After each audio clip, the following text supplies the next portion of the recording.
Bakit pag magkagalit ang tao, hindi mag-iimikan at sobra niya na kinaiinisan ang isa't isa?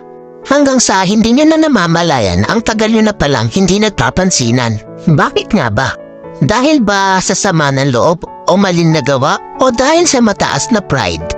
Sa sobrang taas ng pride, nagpapakiramdaman kayo kung sino ang unang hihingi ng tawad. Paano kung pareho kayong ma-pride? E di habang buhay na kayong walang pansinan at mag-iinisan, di ba?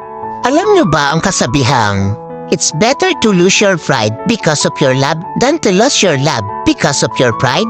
Hindi naman masama kung itapon mo muna ang pride mo para sa taong mahalaga sa'yo. Kaysa naman itapon mo yung pinagsamahan nyo ng dahil lang sa pride mo.